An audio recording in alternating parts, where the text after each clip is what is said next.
adianto que eu vou seguir essa mesma linha do ministro Cristiano Zanin, de não descriminalizar. Porque, salvo, repito, se houver um reajustamento dos votos anteriores, entendo que nós estamos, sim, tratando de descriminalização. O ponto que eu observei, ministro André, nós não temos uma divergência de substância, é que todos nós que já votamos acompanhando o relator, nós mantemos as penas do artigo 28. Talvez despenalizar nem seja a palavra certa, porque nós mantemos a pena. Pelo menos o 28, 1 e 3. Isso. Nós só dizemos que elas não são de natureza penal, e sim administrativa. Mas isso é descriminalizar. Eu estou tirando o ilícito penal, passando para um ilícito administrativo. Certo, mas com qual consequência prática que não seja quebrar a primariedade desses jovens, geralmente são jovens? Eminente ministro Luiz Roberto Barroso, primeiro, há sim a retirada de uma pena, que é a prestação de serviço à comunidade. Sim. Sob a minha ótica, tem uma finalidade propedêutica e preventiva importante. Esse é um primeiro aspecto. Quanto à questão da reincidência, se o ponto é esse, eu acho que nós não precisaríamos partir para esse caminho. Não é a reincidência. É que para um jovem pobre que está procurando emprego, se constar da certidão de antecedentes dele que ele não é mais primário, ele tem uma dificuldade a mais na vida, numa vida que já é difícil. Quanto a isso, eu também não teria divergência. O artigo 28, parágrafo 4º, diz que, em caso de reincidência, as penas previstas no incisos 2 e 3 do caput, ou seja, em caso de perda da primariedade... Eu não estou falando de reincidência. Estou falando para a vida normal. Quer dizer, ele quer um emprego. Eles vão pedir a certidão dele de bons antecedentes e vai constar um registro penal por drogas. E, por via de consequência, a vida dele está prejudicada. Toda a discussão que nós tivemos... Desculpe, presidente, desculpe.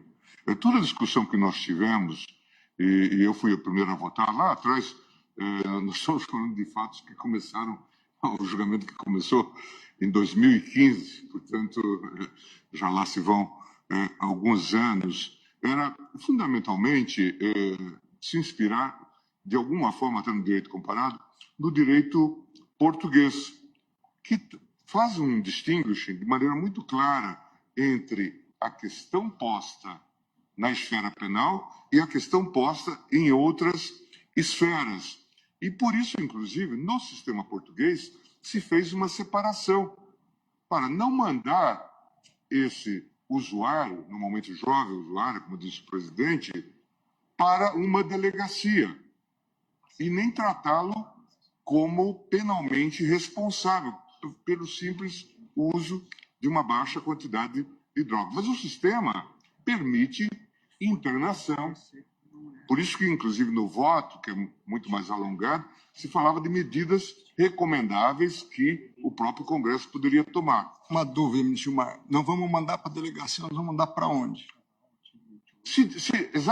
Exatamente se diz. Claro que vão continuar... A autoridade administrativa vai cuidar disso. Essa é a proposta do modelo. Essa é a proposta do modelo. Eu entendo. Ministro Alexandre trouxe aqui. Veja, eu não quero cometer uma interrupção em relação ao seu voto. Imagina, também. Mas o ministro Alexandre trouxe aqui os dados, inclusive em série, de delegacias da capital que adotam critérios díspares. Quanto a isso, eu estou extremamente de acordo com tudo. E para considerar alguém como usuário ou traficante, produzindo, portanto, isso é maléfico. uma Babel que resulta... Aqui, a proposta é dizer, aquele que for usuário, ele precisa de tratamento. Nós temos um usuário de drogas leves, que deve ser advertido, eventualmente diálogo com a família. Nós temos usuários que podem precisar de internação. E por isso o sistema permite, por isso também se faz aqui um apelo ao legislador para que se faça até a internação, tratamento. Porque, claro, recentemente o ministro Alexandre foi relator de uma situação envolvendo pessoas na Cracolândia. Não era esse o objeto do debate, mas nós sabemos que pessoas se tornam usuários e completamente dependentes. Então, a abordagem era... Esse é um debate legítimo, ministro Gilmar. A única questão é uma questão que nós estamos definindo uma descriminalização. Pelo menos sejamos honestos em admitir isso.